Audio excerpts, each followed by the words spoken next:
we present the news quiz with your host, Miles Jupp. Hello, and welcome to the news quiz. We start with a cutting from the Hampshire Organic Gardening Group newsletter, read by Corrie Caulfield. Come along to a talk by Kate and Eleanor about how to grow your own produce. Kate and Eleanor have been friends for 30 years, having met while pregnant through a mutual friend.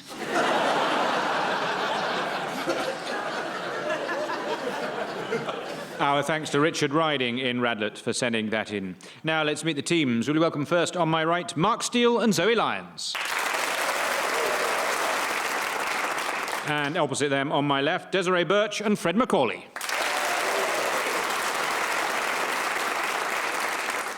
Mark, who's issued a stormy regional forecast? I don't really know what that refers to, but it is almost certainly going to be about Brexit.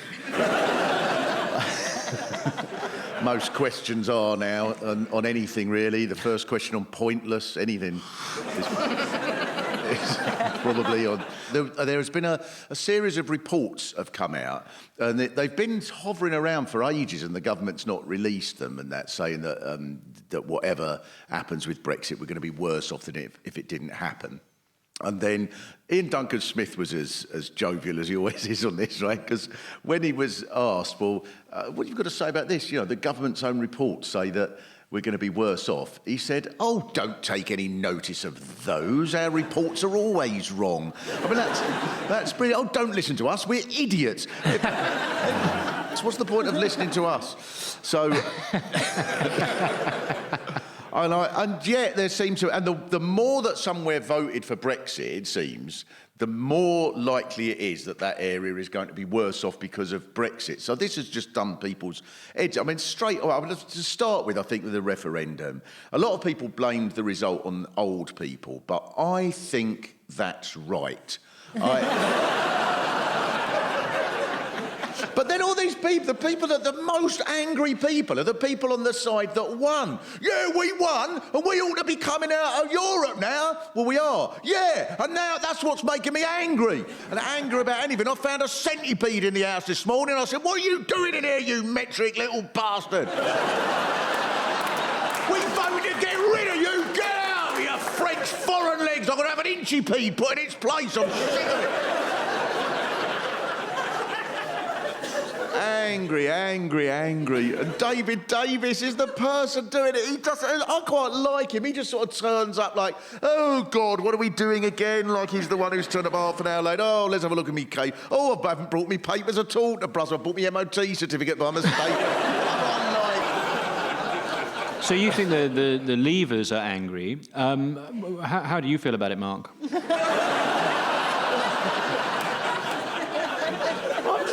I don't know, I mean, I did... Sort of ambivalent, that's the whiff I'm getting off you. I just think it's... at the time of the referendum, I thought, I don't think it's going to be that disastrous, to be honest, but now I think it's just brilliant.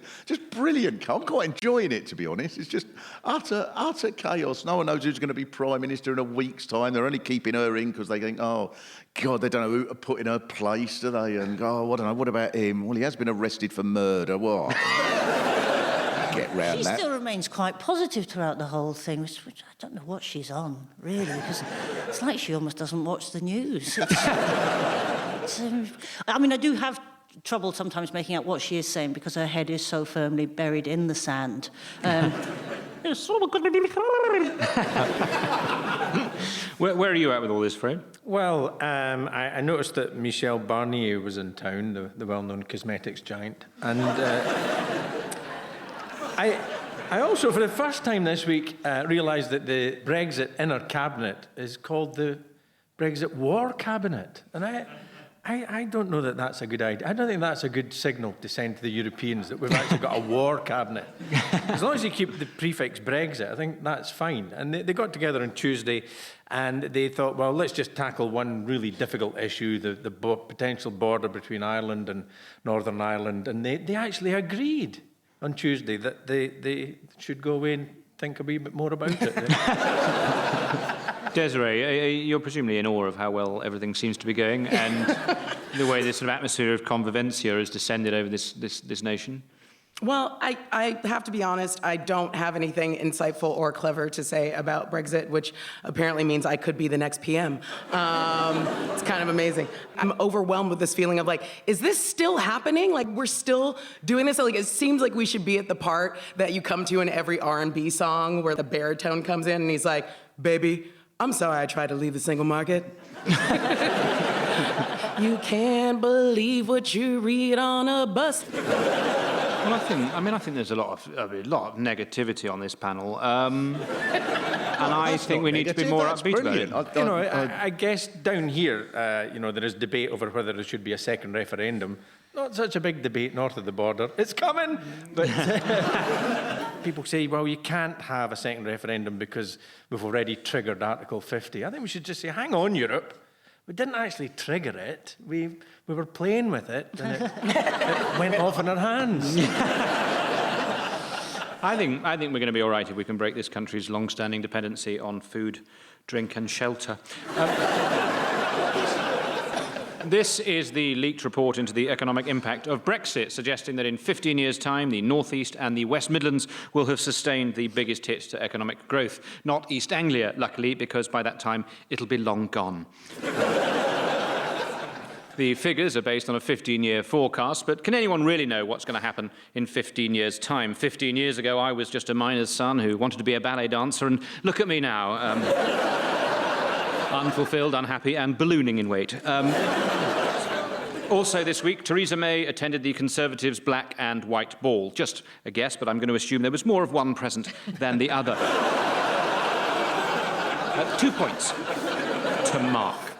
Zoe, for whom is sorry the most complicated word? This is Amber Rudd, our Home Secretary, who this week has said that having the suffragettes posthumously pardoned for the crimes that they committed whilst protesting for women's votes would be complicated. Just glad that wasn't the attitude that the suffragettes themselves actually took when they were demonstrating for women's votes. One of them went, well, Emmeline, it's complicated, isn't it? There's a lot of admin. They'll have to change the forms, I mean, you think surely if you are the Home Secretary, there are certain strings you must be able to pull in a situation like this. That's the point of having a job like that. And let's face it, she wouldn't have that job in the first place if it wasn't for those women who'd gone out and protested for their votes. So... Because it's 100 years since some women got the vote. It was quite a narrow band. It was women over 30 who owned a property or were married to a man who owned a property worth £5 or more. And I read that and I felt really sad. I was like, wow, house prices have progressed so much more than human rights have over the last 100 years. So, yes, thankfully we have come an awful long way in those 100 years, There's still a lot of work to be done. I mean, there's 50% women on the panel here this evening, and you think, is that real equality or just a money-saving device by the BBC? So, I don't know. I think Desiree and I are getting paid in lavender cushions and buttons, so I'm very happy. Do you think she's unlikely to pardon? When she says she'll take a look, is that her way of saying, look, it's in the in tray, and I'll get round to it when I get round? If it's a sort of after the end of the tax year sort of job. Yeah, I wonder whether there is a way around this because some people who are big fans of the suffragettes, like Caroline Lucas, for example, have said that it would be to dilute the radicalism of the suffragettes to pardon them now. So I wonder whether a way around this might be to have a national lottery and 100 women that win the lottery are allowed to commit an act of arson against anyone they like. And they'll call it the Sylvia Pankhurst fire. And do you think? Or is that complicated as well? Do you know, and I didn't know the difference between a suffragist and a suffragette, because we didn't get taught that at school. Suffragist sounds like somebody who's got a sort of weak hold on the subject. I think it was the Daily Mail, wasn't it, who called them suffragettes, and so they took that name. They were great. I mean, like, Sylvia Pankhurst was a dude. I mean, she learnt jiu-jitsu. Was she? She learnt that quiet. She learnt jiu-jitsu. That complicates the whole issue. I'm trying to make a serious point. No, she learned. She was sort of all in the East End and everything. She learned and then trained jiu-jitsu to resist, so that people could resist the arrest and stuff like that. That is remarkable, isn't it? Because I find it hard to sort of tie my shoelaces when I'm wearing a corset. The idea of... These are the calls for suffragettes to get posthumous pardons, prompted by the 100th anniversary of the first women gaining the right to vote. The proposals would see all suffragettes convicted of criminal offences being pardoned and presumably the rerunning of the 1913 Epsom Derby. Home Secretary Amber Rudd said that granting the pardons would be complicated, explaining that many of the crimes committed, such as arson, are still illegal, which shows there is still some way to go until we achieve the arson-rich utopia that we all secretly long for. Nicola Sturgeon is backing the plan and said that at the same time it would put a lot of people's minds at rest if we could dig up Mary Queen of Scots and sew her head back on.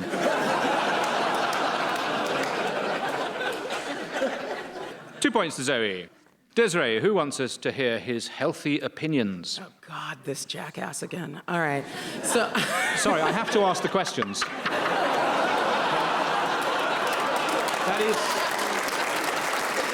That's kind of a game, you know. Just doing your job. Now, obviously, I was referencing Trump, which obviously I should probably be less mad at him because he's the reason I get employed to come and talk about stupid things that he says and does. But he opened up his big fat mouth and his tiny little thumbs and was tweeting about why all of these people in Britain were protesting the NHS because it doesn't work and it's terrible. And meanwhile, they were protesting because they were trying to save the NHS, and he just like didn't watch anything besides Fox and Friends, and so he didn't find out what it was actually about. So, you know, he's put out ignorant tweets and everyone replied and he doesn't care. And he decided to respond by saying America should stage a military parade. But he wants to, you know, have like all of the US military marching around showing how great we are, because he went and saw one of these things in France and was like, we're gonna have to outdo France because, you know, they're French and blah, you know, because he's like a grown-up child, you know, who wants to put on a military parade to show his affection and respect for the military, which is like making your wife, like on Valentine's Day, make you a steak and do an erotic dance because you would like have affection and respect her, you know? It just seems so tacky. You know, at the end of it, it's just like, you know, we're the #1 military power in the world, which we don't need to show anyone. But like, I thought about that and I was like, oh yeah, like, yeah, of course it's gonna be tacky. This is a guy who has a golden toilet bowl. Like, you know what I mean? It's like, you know, well, even my poos need to know that like they're #1, you know? Like that's, yeah, which, you know, they're #2, Donald, you know? Okay, anyway. All I've written down so far is steak and erotic dance. Next week, Miles, you know, just start planting seeds. No, I'm going to start rehearsing. Yeah.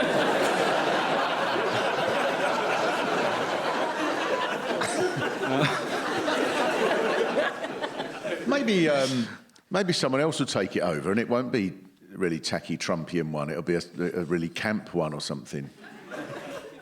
Possibly, isn't it?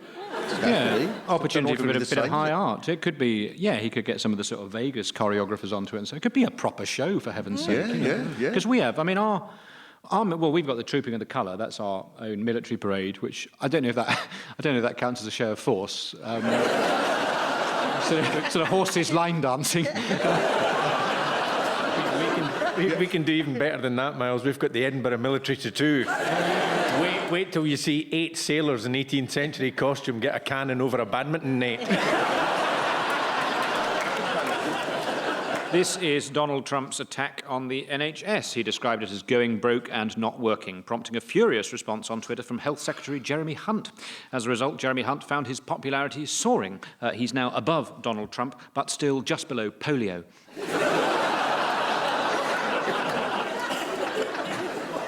Trump got his information about the NHS from Fox News, in between a segment about how all French people are gay and how to shoot your way out when you've fallen into your own fridge.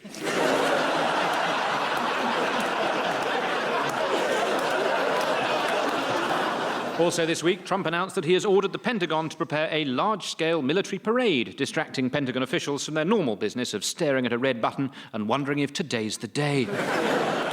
2 points to Desiree. And at the end of round 1, the scores are Mark and Zoe have 5, and Desiree and Fred have 4.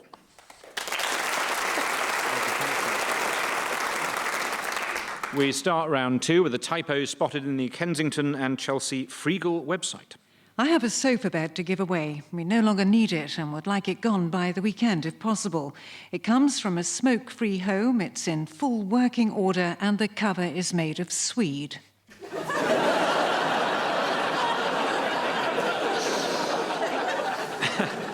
Thanks to Joe Graham for sending us that.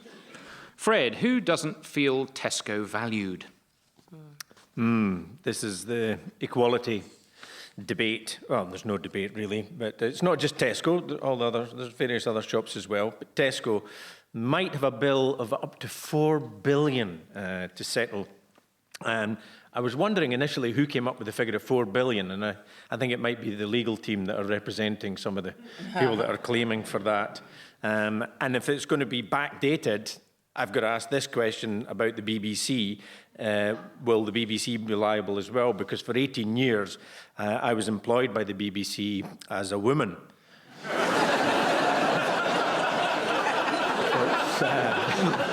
Win-win for me. And my very first Saturday job was stacking shelves for Tesco when I was a schoolgirl. So pensions fully funded, Miles. But I think it's right that we have this debate because women have been underpaid and undervalued, and we would call it a stooshy in Scotland. There's been a real fuss.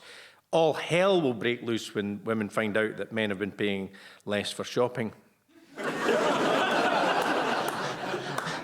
It's partly to do with people in the warehouses. Generally, they seem to get more money than people working on the shop floor. It's £11 now in the warehouse, what, maybe £8 average on the shop. I mean, trolleys, they get £1 an hour, pretty much. It's just why a lot of them are depressed and end up throwing themselves in canals. Mark, how angry are you about this? I'm quite zen, as usual. Yeah. I'm not a fan of Tesco's. Whatever they do, really, it's so soulless, isn't it? I can't, just every... So you've been there for the atmosphere and left disappointed? Yeah. I read about this, and then it made me understand why when I used to live by a Tesco Metro, and they would never help you do anything there. And there was always this, I remember I went in, and I was looking for oregano, and I asked the woman, do you guys sell oregano? And then she's like, what? And I was like, do you sell oregano? And then she's like, do you mean oregano? And I was like, oh, clearly you know what the hell I mean. And I was like, if I just gave you £3 extra, would you suddenly understood my accent? And I think if someone understands what oregano is, you should give them an extra £3. How hard is it? How hard is that? Oregano. I didn't know what Paper you meant. folding. I think questions on all of our lips, Desiree. Dried or fresh? It was the Tesco Metro, so I feel like we know the answer to that. Just the biggest case of dried oregano. This is the situation facing Tesco, who could be hit with a £4 billion equal pay claim. It's all because the predominantly female shop floor workers are paid up to £3 an hour less than their predominantly male colleagues in the warehouse. We should point out that Asda and Sainsbury's are battling similar claims, although not Waitrose, where I assume all the staff are independently wealthy and simply work on the checkouts to see how the other half lives.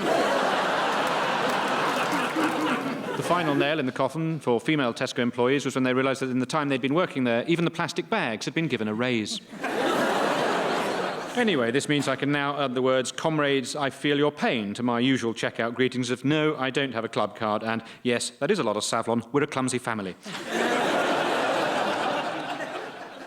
2 points to Fred. Zoe, who's going ape for vape?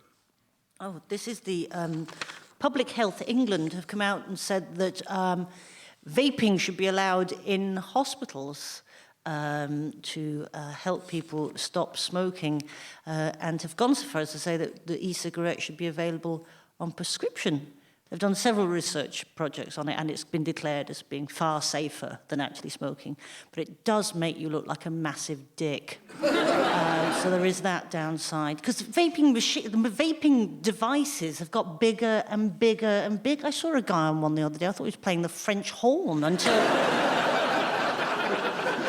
So they're saying that the vaping itself isn't bad for you. Some of the flavours are quite bad for you, apparently. Cinnamon is one. Cinnamon is one of them. Cinnamon, vanilla and butter-flavoured vape juices are the worst for you because they contain the most toxins. You go, vanilla, cinnamon and butter. That's a biscuit. Well, butter, that would be like if you, I don't know, if you're like, just trying to wean myself off toast. Yeah. So, I've got some butter-flavoured e-liquid, you know, It is quite remind me of interesting, the this. flavours that people have gone for, is having, you know, maybe smoked Marlboro Red all of their life. They probably hated it, and they're like, oh, yeah, well, now I'm smoking cinnamon bum and candy floss balls. You're like, oh, God, I'm pretty sure the Marlboro man would have turned to his grave if he'd known that's the way it was Yeah, I've been gonna smoking go. sort of 40 Marlboro Red a day, but it turned out really what I've been after all these years is blueberry. Don't they have like cheese and onion and that sort of thing? I think they should test the resolve of the people that want to give up smoking. If they're going to get a vape machine from the NHS, they should make the vape machine the shape of a penis. That's amazing because I do vape and I would just vape more if that were the case, to be honest. I'd be like, that's right, fellas, that's right. Ventolin inhalers, they should be the same as well, shouldn't they? They should be penis-shaped. Do you think that's... Everything you get that you take Everything orally. should be penis-shaped, shouldn't it? If we're going to be pardoning suffragettes and giving Tesco's women more money on the one hand, on the other hand, make everything penis-shaped. It seems a fair deal. The only thing I've got that isn't penis-shaped is my penis.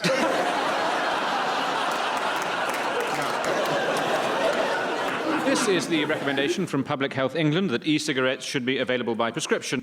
Public Health England also proposed that hospitals should provide vaping lounges. Presumably some wards will now be so full of e-cigarette smoke it'll resemble a scene from a very bleak episode of Stars in Their Eyes. Tonight, Matthew, I'm having a length of my bowel removed. 2 points to Zoe. Desiree, have a listen to this.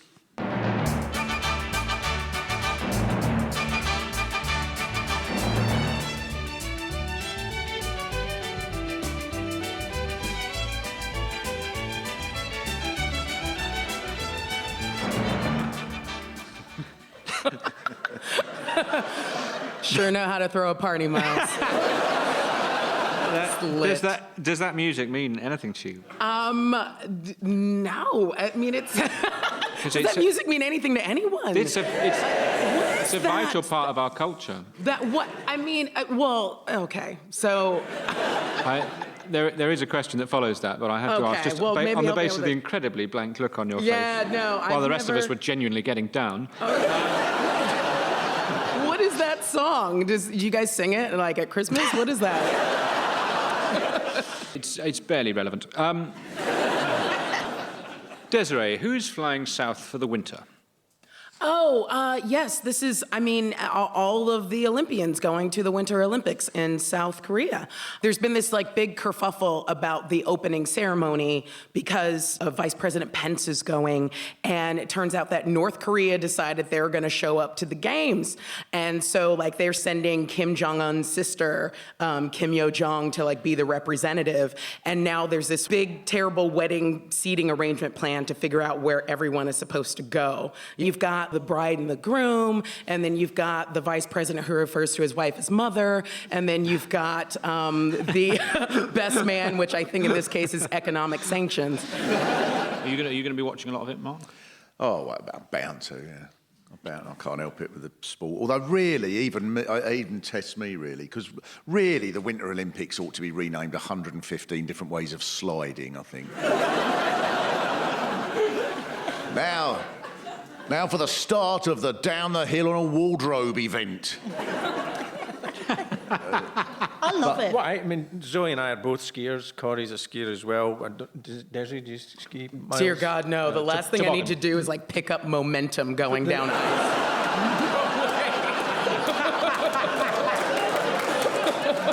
I just don't know how the skeleton and the luge, one is feet first, one is head first, and I don't know how you can be really rubbish at one and brilliant at the other. What I don't follow, right, so ice dancing, I know it's very difficult, very athletic, and they're all very good and all that, but that's not a sport, is it? It's just a thing you do, and then someone's judging it. No, but you can succeed or fail at it or whatever. Surely you can see how that, it's... Yeah, like but if it watching- wanted, you could have anything. You could say playing the xylophone is a sport. That upsets Yeah, it's not a me. winter sport, though, is it? If it's downhill xylophone. Oh, yeah. These are the latest going on at the Winter Olympics, where there were concerns over a potential diplomatic incident involving the seating plan for the opening ceremony, with US Vice President Mike Pence seated just metres away from Kim Jong-un's sister. Seating plans are always a nightmare. For example, at my wedding, we had no idea where to put Kim Jong-un's sister. In the end, we put her next to Auntie Margaret, similar views on China, and loves a parade. The Winter Olympics will be an eye-opening experience for Kim Jong-un's sister, who up to now thought Skeleton Bob was simply the name of a dissident.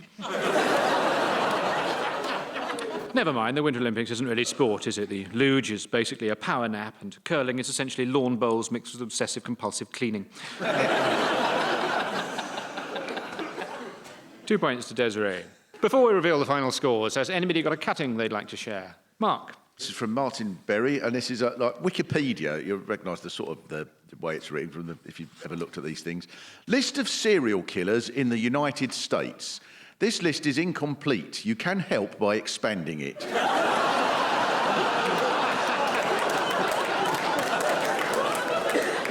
Desiree. Yes, well, I have this announcement of funeral details sent in by Edward Phillips.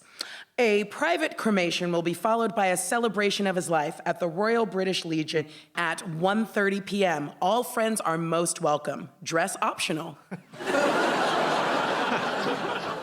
Thank you. And now let's take a look at the final score. Desiree and Fred have 8, but this week's winners are Mark and Zoe with 9.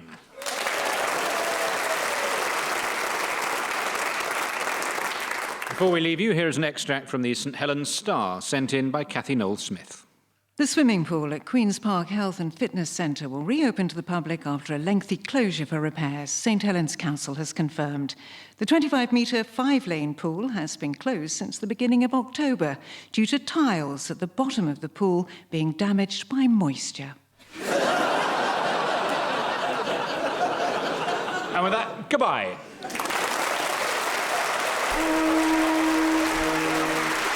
Taking part in the news quiz were Mark Steele, Zoe Lyons, Desiree Burch and Fred MacAulay. In the chair was Miles Jupp and the news was read by me, Corrie Caulfield. The chair's script was written by James Kettle, Robin Morgan and Benjamin Partridge, with additional material by Laura Major and Ian Smith.